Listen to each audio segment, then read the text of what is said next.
TMC मुखिया ममता बानार्जी एवं कष्टसाध्य समय किंतु राशि मकर और तृतीय शनि और षष्ठ बृहस्पति अच्छी तेणु ममता जदि पराजय हुए अल्प भोट्रे से पराजित हेबे। सेपटे 23 तारिख गुरुवार प्रथम पर्याय निर्वाचन में विपुल सीट्रे विजय हेब।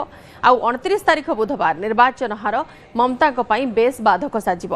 आउ मे 4 तारिख में ममता क्लेशकारक बोली कहते ज्योतिर्विद पंडित हरिशंकर मिश्र। सेपटे शुभेन्दु अधिकारी राशि मिथुन और जन्म बृहस्पति रही शुभंकर कि फलप्रद हेबना तेणु से पराजित हो पारती बोली राशि कहूछि। सेपटे प्रधानमंत्री नरेंद्र मोदी हुंतु कि राष्ट्रीय अध्यक्ष नितिन नवीन कहा नेतृत्व में सफलता एतेटा नाही बोली सेमानक राशि कहूथिबा ज्योतिर्विद पंडित हरिशंकर मिश्र कहछन्ति। षष्ठ बृहस्पति ममता बानार्जी रहुथिबारु जून पर ममता बड़ विपर्जय आनी पारंती एवं बड़ सफलता पाइबे बोली ज्योतिर्विद पंडित हरिशंकर मिश्र आकलन करिसन्ति। ममता बानार्जी राशि हूँ मकर। बर्तमान गोचर मते ममता बानार्जी जेहेतु मीन रही शनि ताहा तृतीय शनि एवं जेहेतु मिथुन रही बृहस्पति से होती षष्ठ बृहस्पति।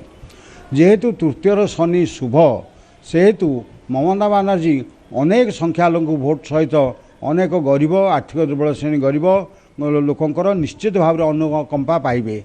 किंतु जेहेतु षष्ठ रही बृहस्पति से आमको तांकु अनेक प्रशासनिक विरोधर सम्मुखीन होगा पड़ो। तांकु बहुत उच्च वर्गर अधिकारी माने विभिन्न प्रकार हैरान करने को निश्चय चेष्टा करेंगे।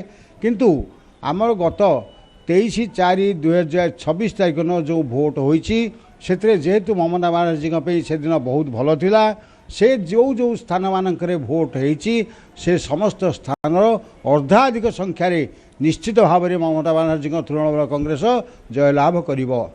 तापरे आसला द्वितीय पर्याय भोट 29 तारीख। 29 तारीख न ममता बानार्जी को टिके अधिक परिश्रम करा पड़ो। से दिन मध्य व्यक्तिगत भाव से अनेक विरोधर सम्मुखीन हेबे एवं तांकु मध्य बहुत प्रशासनिक कटकणा मध्य तांकु से दिन टी अतिबाहित करा पड़ो। एवं जेहेतु आमर गणाजीव 4 तारीख न गणाजीव से दिन ममता बानार्जी भल थिले मध्य जेहेतु 29 तारीख न भोट्रे तांकर किछि ना किछि कमी जाइथिबो ता से जदि हारंती खूब कम भोट्रे तांकर संख्यागरिष्ठ हराइबे। अपर पक्षरे जो तांकर विरुद्ध जे ठिया होइचंती शुभेन्दु अधिकारी राशि होची मिथुन। तांकर वर्तमान जन्म बृहस्पति और दशम शनि जदिओ किंचित शुभदायक किंतु जन्म राशि बृहस्पति रहिले राजयोग मध्य हानि होता है।